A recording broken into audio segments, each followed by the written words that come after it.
What's going on, everyone, and welcome back to the channel. Today I've got some more NBA news to talk about with you guys.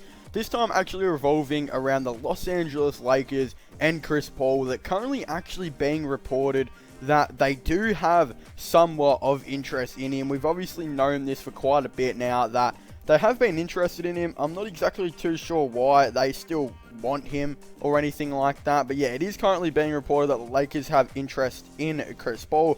This is all being reported by Sam Quinn. Now, I feel like if they were to get Chris Paul, it wouldn't be the worst thing to go out and do, but it just doesn't make really too much sense to me at all. Like, I definitely feel like, yeah, Chris Paul is a very, very good player, and yeah, one of the most underrated in the league. Like, I mean, he nearly beat the Rockets in 7, which I did not think was going to happen. I thought it was going to be 5 or 6 the Rockets were going to win, because Paul literally battled it out to a 2-point loss, and that was like pretty much it. Yeah, I believe it was 2 points, and it's just absolutely crazy to kind of think that they just lost like that. And yes, Chris Paul to the Lakers does make some type of sense in the way that LeBron James definitely needs another playmaker to be on his team. And when LeBron goes off the bench, their main playmaker is now Rondo. And Rondo's had a lot of injury issues and is getting much older and just hasn't been consistent with it for the last, couple of months. Like, even before the NBA was ending and now in the bubble, he's barely played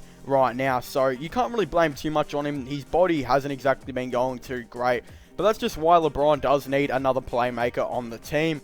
But I definitely feel like there are other options they could go out and do. Like, I mean, if they want a playmaker that's young and provides good defense and leadership, then there are definitely players out there, like, for example, Matthew Dellavedova, who is a very, very underrated playmaker. I mean, he was averaging like 7 assists or something like that in the last couple of weeks before the NBA season ended. When Darius Garland was injured and Dally was starting with Colin Sexton, he was averaging heaps of assists and was just doing very, very good on that part. He barely gets injured. He's a great defender and he's a great leader. He would literally be perfect for the Lakers, and they could get him on the minimum contract.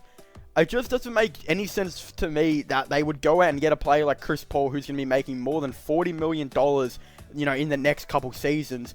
Or they could go out and get Dally, who will be on the minimum. Yes, he's not as good as a playmaker or defender, but again, he's still very, very serviceable, and you'd get him on very cheap. And then they could go out and potentially bring in, another player like Buddy Hield or something to the team, which I think would be a very nice addition to LeBron James. So I'm not really all for this Chris Paul idea. I definitely feel like there are substitute players they could go out and get, like Matthew Dellavedova, who, again, Dally and Rondo are pretty similar. I'd say Dally is probably better than Rondo now, just based on the fact that Rondo is always injured and he's just not consistent with anything like that, while Dally is still young-ish. He's like about 29 or 30, I think, and he's a very good defender, playmaker, and just leader on the court. And yeah, I definitely feel like he would be a really nice addition to the team.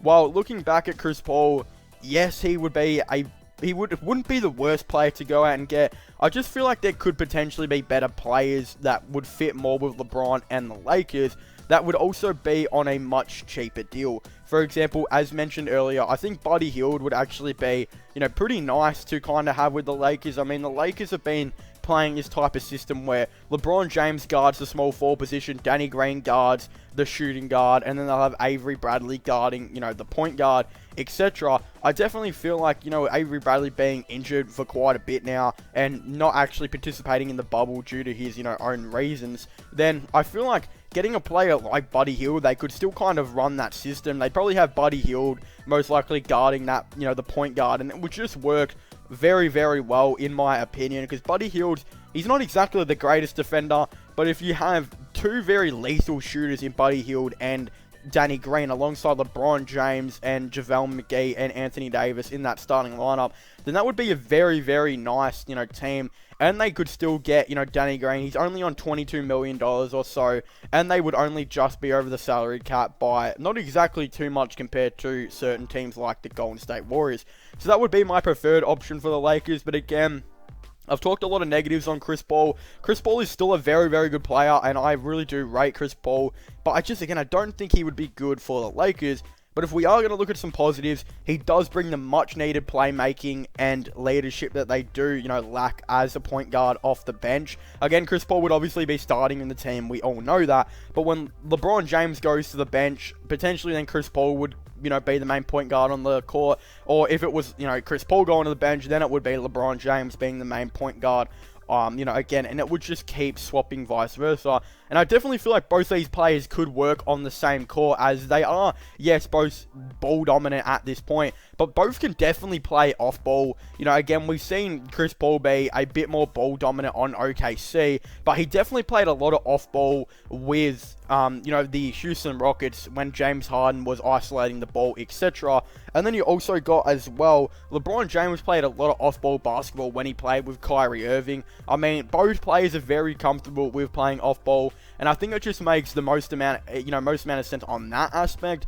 Also, just based on the fact that they are very, very known for their defensive style right now. Frank Vogel's really implemented a very nice defensive type of game plan to the team. I feel like, yeah, Chris Paul would really fit in nicely with that. And he is still a very consistent shooter that you could put alongside with LeBron James. So, yes, you'd probably rather Buddy Hield knocking down threes on the catch and shoot. But honestly, if you could get Chris Paul on that catch and shoot, I still feel like Chris Paul, being a pretty consistent shooter over his career, would be a pretty nice player to kind of go there. And I definitely feel like there could be something Chris Paul could work on his offseason. You know, this will be the first time in his career where he will most likely be shooting a lot more threes than what he usually would, especially if he was to be partnered with LeBron James. So if he could work on his three-point shooting, you know, and get that consistent, he's already got a very nice jumper and he's already pretty consistent with it. But if he could be, you know, getting more used to getting dotted up with LeBron James and being on that catch and shoot, I definitely feel like that would have been a different role for Chris Paul. So, again, something that he could definitely be looking forward to. And I feel like the Lakers will be one of the teams he will definitely be wanting to potentially join if he was to be getting traded. But anyway, I want to thank you guys so much for watching this video. Make sure to leave a like and subscribe to the channel for the latest NBA content and NBA news. But also, don't forget to subscribe to my gaming channel, MIRL/LongCharles. Links for them will be in the description down below. And also, don't forget to comment in the comment section down below. What are your thoughts and opinions on this? Do you guys think it'd be a good idea for the Lakers to go out and get Chris Paul? Or do you guys think it'd be a bad idea? Or who do you guys think they should go out and get? Again, I'd definitely really like to know your thoughts and opinions on it all down below. But again, don't forget to subscribe to my gaming channel, MIRL/LongCharles. Definitely don't forget to check out my podcast as well if you haven't already. Links for them will be in the description down below. And yeah, thank you for watching, and I'll see you guys next time. Goodbye.